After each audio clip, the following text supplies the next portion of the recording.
और बात करते हैं आज की सबसे बड़ी खबर की सबसे पहले।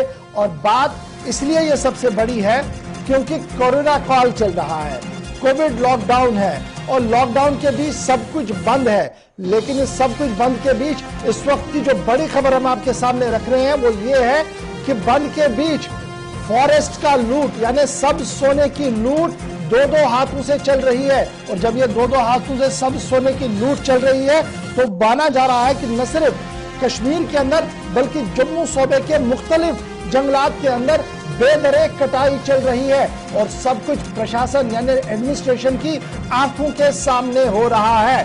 और अब माहिरीन का यह भी मानना है कि आप FIRs की भी बात करेंगे, आप PSAs की भी बात करेंगे, लेकिन जानबूझकर जो हालात इस वक्त बने हैं इस पर आंख बंद की जा रही है। तस्वीर जो आपके सामने है, दो तस्वीरें थोड़ी देर में आएंगी आपके पास। एक तस्वीर है जो रामबन इलाके की है, गोगनिया नाइल इलाका फॉरेस्ट रेंज है, कंपार्टमेंट नंबर 10 और 11।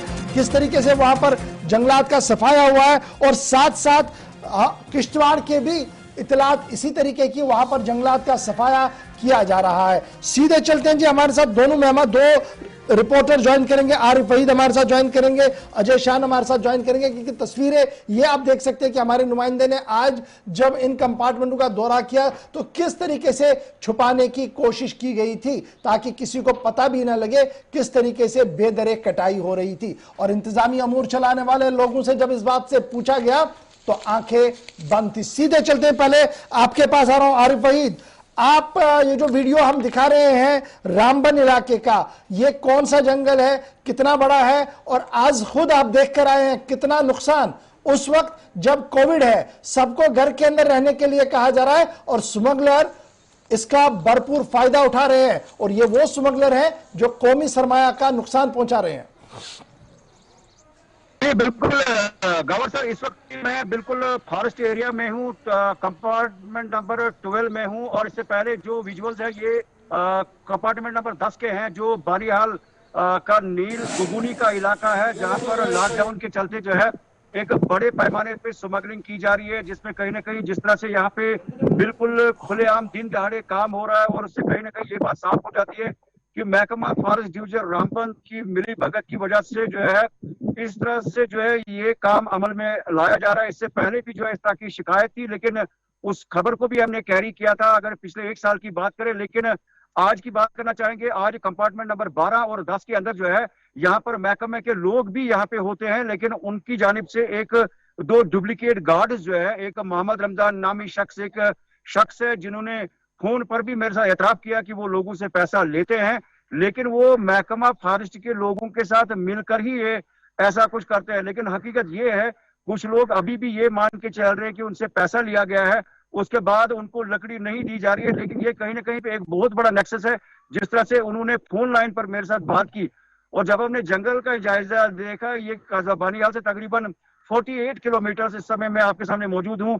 ये कंपार्टमेंट नंबर 12 है और जिसमें हम इस समय भी जो है ये देख रहे हैं कि कहाँ कहाँ पे वायलेशन है।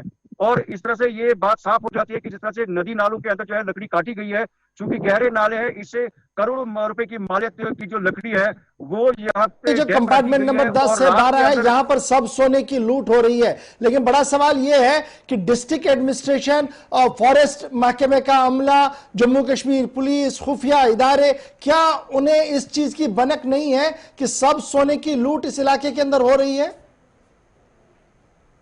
जी बिल्कुल सर, अगर बात करना चाहेंगे कई लोगों की नोटिस में भी ये चीज होती है, लेकिन उसमें चीजों को जो है मॉनिटर किया जाता है कि किस तरह से जो है इस नेक्सस को पाई तकमील तक पहुंचाया जाता है।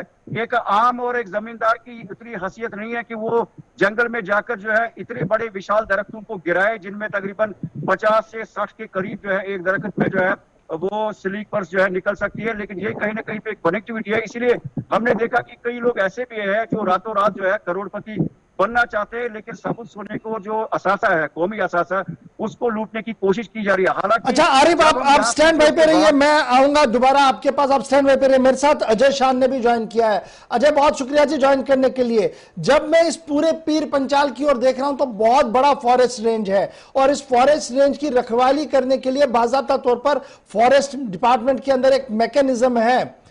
जब मैं आपके पॉइंट ऑफ व्यू से देखूं तो क्या वो मैकेनिज्म, वो मशीनरी कहीं ग्राउंड पर नजर आ रही है, और किस तरीके का माहौल है, हाल है इस चीज का जिसे हम सब सोना कह रहे हैं, जिसे दो दो हाथों से लूटा जा रहा है, उस वक्त जब मुकम्मल तौर पर रेस्ट्रिक्शंस लगाई गई थी पूरे मुल्क के अंदर?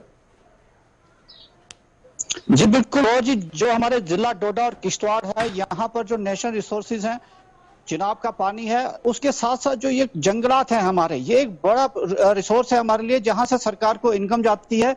और हमारा जो वातावरण है उससे एक खूबसूरती के साथ साथ यहाँ वातावरण भी साफ रहता था, लेकिन कहीं ना कहीं इसको नजर लग गई और ये बरसों से सिलसिला चलते आ रहा है।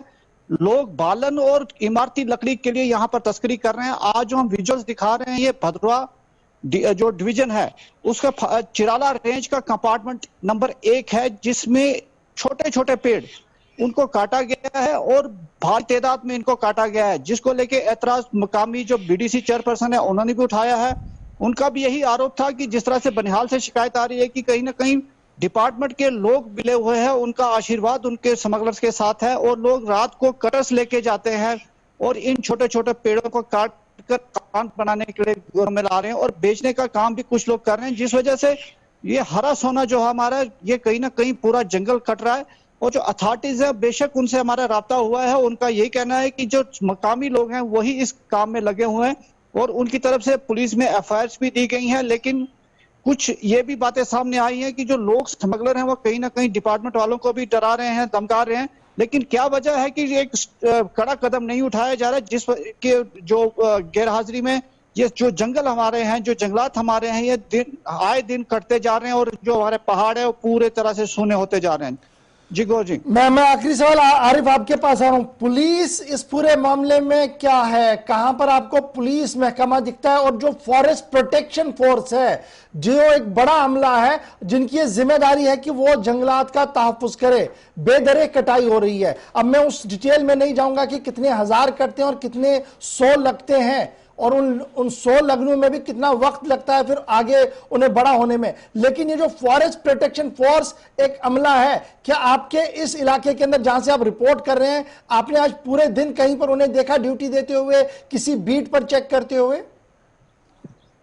जी बिल्कुल सर, जब ये पिछले 2-3 रोज से जो है ये सिलसिला जारी है ये कटाई का, लेकिन उसमें तो महकमा फॉरेस्ट प्रोटेक्शन कोई भी शख्स यहाँ पे नहीं था। लेकिन जब उन्हें सुबह पता चला कि ये नील वादी में पहुंच चुके हैं और उसके बाद में जो है यहाँ के एक मकामी जो फॉरेस्ट प्रोटेक्शन का एक मुलाजिम है वो इस इलाके में आया और उन्होंने कहीं ना कहीं पे अपनी प्रेजेंस दिखाने की कोशिश की। लेकिन जो हम पिछले टाइम से देख रहे हैं तो ये भी एक फॉर्मेलिटी के तौर पर जो है हम देख रहे हैं। जो हम हकीकत पर हम अपनी ये बात कर रहे हैं कि जब कहीं पे लकड़ी पकड़ी जाती है उसके बाद जो है चीजों को जो है ऐसे ही जो है फर्जी तौर पर जो है उसको दिखाने की कोशिश की जाए, लेकिन वो इफेक्टिवनेस नहीं होती है। क्योंकि अभी हमने जो एक कंपार्टमेंट का जायजा देखा, इसमें बहुत सारी मुतअद्दिद जो है लकड़ी जो है वो हमने बरामद की। ठीक है जी, मगर एक चीज बड़ा इंपॉर्टेंट है, लास्ट चीज आपसे जानना चाहूंगा, अजय शान आपसे भी एक कमेंट लूंगा उसी मामले पर। आप जंगल स्मगलर आ रहा है, वो जंगल काट रहे हैं, ट्रांसपोर्ट उनके साथ है, 10 तरह के अरेंजमेंट्स करके वो निकल जाता है। लेकिन जो आबादी जंगलों के पास रह रही है, जिन पर यह सबसे ज्यादा जिम्मेदारी है कि वो इन चीजों की हिफाजत करे और किसी को ये काटने ना दे, सरकार की अगर बेहसी है तो वहीं पर तो हमारी भी बेहसी है। वो लोग भी तो लाचार ही दिख रहे हैं जो जंगलों के पास है, जिनका ये हक बनता है रोकने के लिए। जी बिल्कुल गौर जी, बिल्कुल सर, सबसे बड़ी बात ये भी सामने आ रही है कि आरिफ बस आऊंगा एक मिनट, पहले जरा अजय से ले लेता हूं। जी अजय। जी गौर जी, ये जो बीच में बात आ रही है कि सोसाइटी की इन्वॉल्वमेंट कहीं ना कहीं जंगल के प्रोटेक्शन में सामने नहीं आ रही है। चंद लोग बेशक सामने आए हैं, लेकिन बिस्तर जगह से यही बातें सामने निकल कर आई हैं कि जो स्मगलर हैं उनको कहीं ना कहीं वहां पर भी उनको प्रोटेक्शन मिल रही है सोसाइटी में, जिस वजह से ये बातें बढ़ती जा रही हैं। खासकर इसमें कहीं ना कहीं सोसाइटी की मजबूरी भी देखने को सामने आ रही है कि एक प्रॉपर मैकेनिज्म इन प्लेस नहीं है। आपने मकान बनाना है, इन देहातों में आपको डिपो नहीं मिलेगा, सैंक्शन इनको पेड़ों की नहीं मिल रही है, इन्होंने आग जलानी है उसके लिए बालन का डिपो इनके पास अवेलेबल नहीं है, और जिस वजह से ये मजबूर होकर जो हमारे पास खबरें हैं कि ये इस तरह के काम इलीगल कर रहे हैं और उसका खमियाजा पूरी सोसाइटी को भुगतना पड़ रहा है। तो यही बात जो हमारे डीएफओ भदरवा से हुई थी, उनसे भी यही मैंने सवाल पूछा था कि आखिर आपने वहां पे डिपो क्यों नहीं खोला है। तो उनका यह कहना था कि पहले जंगलात अवेलेबल करवाती थी और एसएफसी के पास ये सारा मैकेनिज्म है इमारती लकड़ियों के लिए। क्योंकि उन्होंने भी कहीं ना कहीं ये माना है कि जो लोकल मकान वहां पर बन रहे हैं वो इन्हीं जंगलों में कटी हुई लकड़ी से बन रहे हैं। तो कुल मिला के लीगलाइज सिस्टम करने के बजाय लोग इलीगल रास्ता इसलिए अपना रहे हैं क्योंकि एक सिस्टम नहीं है, एक मैकेनिज्म नहीं बना हुआ, जिस वजह से ये मजबूरी में ये सारा इस तरह कुछ के चल रहा है। काम चलिए हो जी, रहे हैं। बहुत बहुत उसका शुक्रिया जी, आप फायदा दोनों कहीं का ना हमारे साथ समाज ज्वाइन उठा रहे करने हैं। के लिए। आरिफ वहीद आपका भी, अजय शान आपका भी। बड़ी बात यह है कि कोविड चल रहा है, लॉकडाउन था, पिछले 2 साल इसी चीज में निकले, लेकिन अब जब अनलॉक हो रहा है, जब आगे पीछे से रिपोर्ट्स को कलेक्ट किया जा रहा है, तो जम्मू से लेकर कश्मीर तक जंगलात का सफाया बेधड़े किया गया है। और आज जब आप और मैं बात कर रहे हैं, न जाने कितने पेड़ इस वक्त भी कट रहे होंगे। और यह भी एक तलख हकीकत है कि इंतजामिया भी है, इंतजामिया अमूर चलाने वाले अफसर भी है और ग्राउंड पर अमला भी है, लेकिन उसके बावजूद भी चोरी जोरों के साथ चल